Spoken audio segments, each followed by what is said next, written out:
Hello students, we'll continue with the chapter that is substances in common use. In this video, we will start with radioactive substances. Now you all must have heard about substances like uranium, thorium, radium, etc. So these elements, they have high atomic number and these elements are called as radioactive substances. Now why they are called as radioactive substances is because uranium, thorium, radium, all these substances have property of spontaneously emitting invisible and highly penetrative high energy radiations. As these substances release these radiations, these substances are called as radioactive substances. Now the radioactive substances, they have the property of radioactivity. That is, when you break the nucleus of these elements, radioactivity is released out, that is radioactive radiation is released out.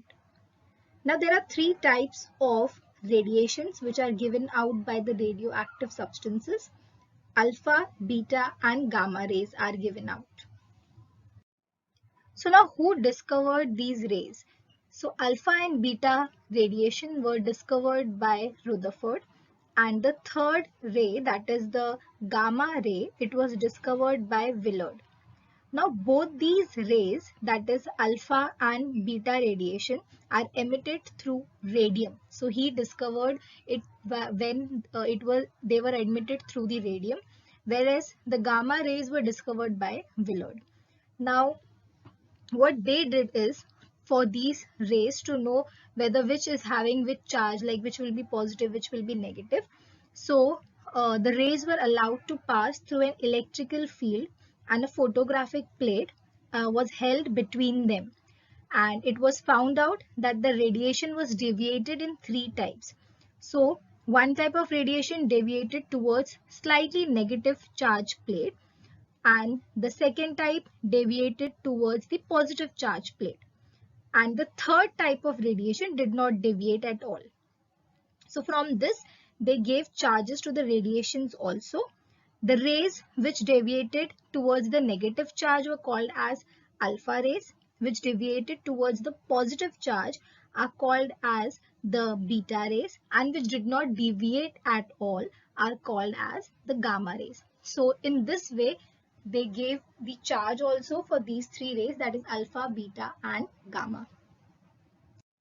So now we know about the radioactive substances and the radiation which is emitted through the radioactive substances. But what is the use of these radioactive substances or the radioactive isotopes? Now isotopes are the atoms which have the same number of protons but different number of electrons. So we are going to see now what is the uses of these radioactive isotopes. Now usually when you hear about radioactive elements, we only think about the atom bombs, like only atom bombs can be made through these radiations. But no, there are many other things also in which the radioactive substances are used. There are many fields in which we use the radioactive substances. They are also used in various science research.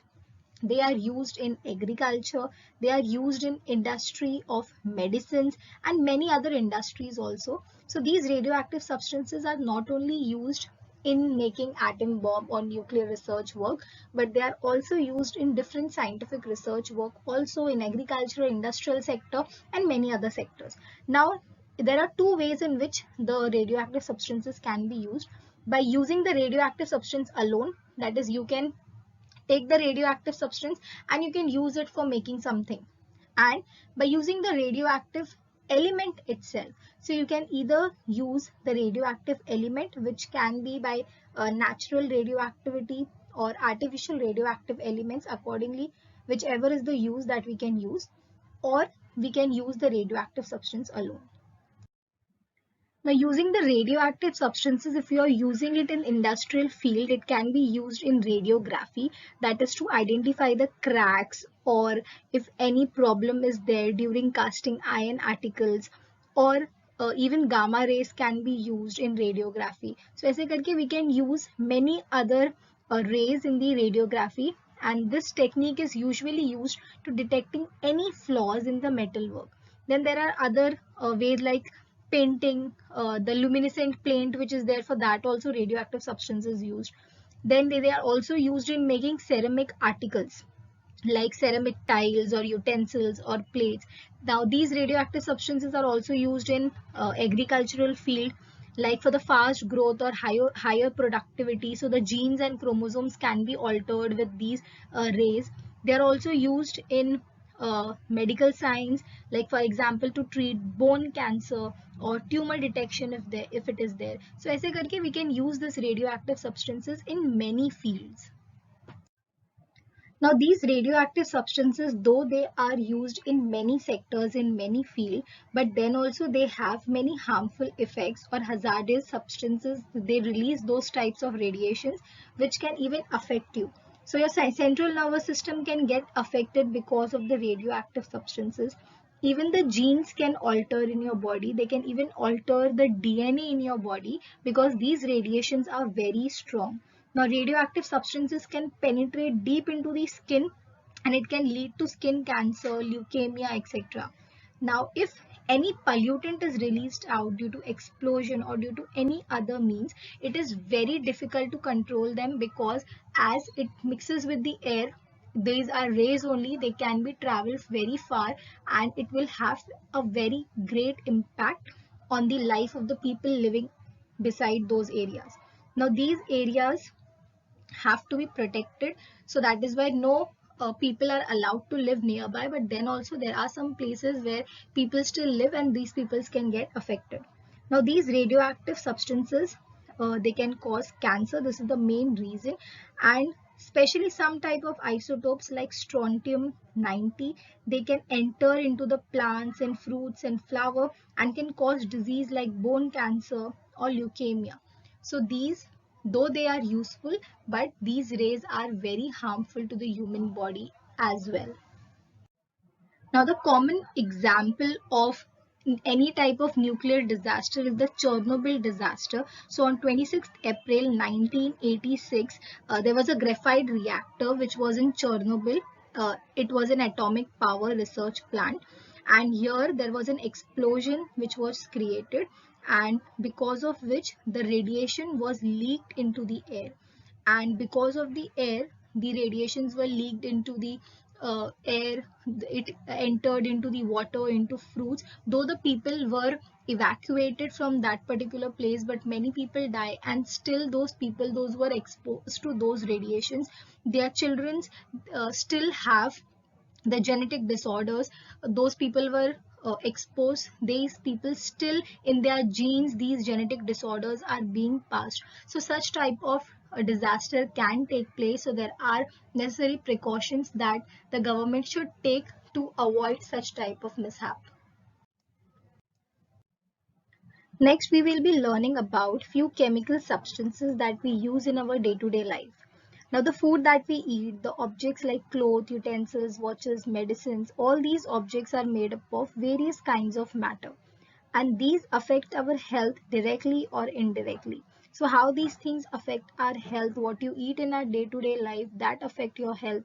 The things that you do in your day-to-day life, those things affect your health. So we'll be studying about them. Now from this picture, you can easily identify that we are talking about food colors and essence. The food colors are mixed in most of the soft drinks or food which is available into the market. These food colors, they can be in the form of powders, gels or paste. Now these food colors, when they are used, these can have certain effect on your health, and usually in each and every food that we eat has food colors in it. Now these food colors can be natural also and artificial also. If they are natural, then these are good for your health. Like we can use turmeric. Turmeric gives a yellow color, which is a natural substance. But if you're using the chemical colors, then it will can affect your health if it is not of a good quality. So usually, what are the effects of these artificial food colors? So these artificial food colors, when they are added in pickles or jams or sauce, they contain very, very small quantities of lead and mercury. And because of this, when these lead and mercury slowly, when they enter into your body, they get deposited and then further then it will lead to many other diseases, even in children, even in adults. Now, in children, a specific disease is caused because of these food colors, and that is called as ADHD. Now, ADHD is attention deficit hyperactive disorder, and it can affect the children due to the excessive consumption of food which are added with food colors. In this, the children become attention deficit and they will do anything. They are restless, and the hyperactivity disorder is very dangerous for children. Next, chemical substance that we use in our day-to-day life are dyes. Now, these dyes are used for coloring clothes or hairs, and there are even fluorescent colors which are used nowadays to make street boards which are visible at night. There are dyes which are used to polish leather shoes, purses, chappals, etc. Now, what can be the effect of these dyes? So, dyeing the hair, whenever your parent dyes the hair or whenever you dye the hair, so because of the dyeing the hair, when you dye the hair, so the chemicals which are there in that dye, that can lead to hair fall. It can damage the hair. The texture of the hair gets disturbed. It can also, when your skin comes in contact with that particular dye, there can be burning, and if it goes into the eye, it can really harm your eye. That is why whenever you read those packet of dye, it is always written keep out of children, or don't let the color enter into your eyes and all. So these things can affect. Another thing is that in lipstick also there is a chemical which is called as carmine, and this chemical gives the color to the lipstick, and when this carmine enters into the stomach, it can even cause stomach disorders. So that is why these type of lipstick should be avoided. There are also many other deterioration which happens in your body because of the dyes that we consume. Many other things can lead to cancer and different skin disorders because of these dyes. So as much as possible, you should try to avoid these dyes and use natural colors. Now, next are the colors which we used in Rang Panchami. We all love to use colors, and we even apply those colors on each other. Sometimes colors even go into your eyes. These colors are very dangerous for your skin. After the Rang Panchami, many people suffer through skin infections as well. Now, if the colors are not organic, they can have very high proportion of mercury, and if this color enter into your eye, or if it is there on your skin for a very long time, it can lead to itching, it can lead to skin cancer, it can even permanently block your sweat pores. So that is why before using the colors next time in Rang Panchami, think before buying the colors.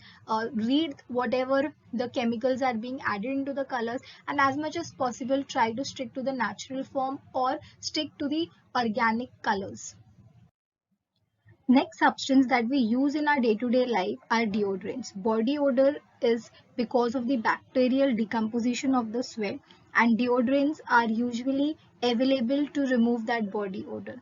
And everyone likes to smell good. Usually nowadays, so even school children also use deodorants on large scale. So these deodorants, they have lot many chemicals in it. These deodorants contain parabens like methyl, ethyl, propyl, benzyl, butyl, and these chemicals are very harmful to your body. Now, these type of parabens, they also destroy the sweat glands, and these even block the sweat glands sometimes. Now, usually when we buy deodorants, there are different types of deodorants. Like we have ordinary deodorant, then we have anti-persistent deodorant, we have clinical deodorant, and all of these three deodorants will have different amount of aluminum in it, but the aluminum or the paraben content differs accordingly. So now what can be the harmful effect? So these aluminum compounds which are present in the deodorant, these can lead to disorders, sometimes like headache, asthma, respiratory disorders, and even heart disease in some people. These will penetrate deep into your skin, the chemicals, and they will lead to skin cancer because of the aluminium which is present into the deodorants. So we should avoid as much as possible. There are also natural deodorants which we get. So if possible, try to use natural deodorants instead of using the chemical deodorants. So our next substance is Teflon. Now Teflon is used for coating cooking utensils and also industrial equipments to avoid sticking. We usually get non-stick pans, non-stick cookware. So they are all coated with Teflon. Now Teflon, the material, it is made up of polymer. It is a polymer of tetrafluoroethylene. Now this is also very harmful chemical. Now where it is used, so it is used in making different types of electronic instrument, because Teflon is a poor conductor of electricity. It is also used to make non-stick kitchenwares. Sometimes the cars or the two-wheelers are colored with these Teflon so that they can withstand the high amount of temperatures and even withstand the rain. Now, why Teflon is used in kitchenwares or on the electric appliances is because the atmosphere and chemical substances, they have no effect on Teflon, nor water or oil will ever stick to the Teflon articles. They can also withstand high temperature because the melting point of Teflon is 327 degrees Celsius, and this is the main reason why it is used in kitchenwares. Our next topic is powder coating. Powder coating is usually used in many places. It is the method of applying a layer harder than paint on the surface of an iron object, and this is usually done to prevent rusting. Now in this method, a polymer resin, a pigment and some other ingredients are first melted, they are cooled and they are grounded into very fine powder, and this powder is then sprayed and polished on the metal surface by electrostatic spray deposition, that is ESD. And in this method, the particles of the powder are actually given an electrostatic charge, due to which they get uniformly attached on the metal surface. Then after attaching the powder layer, the object is heated in the oven along with the coating. A chemical reaction occurs in the layer, and this results into formation of long cross-linked polymeric chains, and this powder coating is highly durable, it is hard and it is attractive. Next is anodizing. Now a protective layer is formed naturally on the surface of aluminium metal when it reacts with oxygen in the air. So in this anodizing process, this layer which naturally is present, that layer is thickened. So anodizing is usually done by the process which is called as electrolysis. So now what happens in electrolysis is dilute acid is taken in the electrolytic cell and the aluminium article is dipped in it as the anode. So when an electric current is passed through, the hydrogen gas is released at the cathode and oxygen gas is released at the anode. So we get two gases, that is hydrogen at cathode and oxygen at anode. So a reaction occurs with the oxygen and a layer of hydrated aluminium oxide is formed on the anode, that is on the iron article. So iron article is taken as anode. So on top of that, the aluminium layer, that is the aluminium oxide layer, is formed, and this layer can be made attractive. You can add colors to the cell during the electrolysis process. Whichever color you want, that color can be added, and we can make the thick layer, and the thickness can be according to us how much thick we want it. Our next material is ceramic. Now ceramic is a heat resistant substance and is formed by kneading an inorganic substance in water and then shaping it, hardening it by heating. Usually pots made by potter, or the construction bricks, pottery, terracotta articles. These are the few examples of common ceramic articles that we see around us. Now there are also different types of ceramics like porcelain, which is hard, translucent and which is white colored ceramic, and this is prepared by using white clay which is called as kaolin, and these type of ceramics are usually found in China. Next we have bone china. So bone china is made by adding some ash of the animal bone in the mixture of the china clay, and the ceramic is harder. Porcelain can break very easily, but the bone china cannot break much easily. They are much harder than the porcelain. Next we have the advanced ceramic. Now these advanced ceramic are much harder than the porcelain and bone china. They are made from oxides of alumina, zirconia, silica and all the other compounds, and instead of using clay, they are used with advanced ceramic, and they require more amount of temperature. So as these do not contain clay, they contain all the other oxides in it. So that is why you have to heat them for a very high time in a very high temperature. So that is why they have to, these type of articles have to be heated at a very high temperature. They are called as advanced ceramic. So these are the three types, that is porcelain, bone china and advanced ceramic.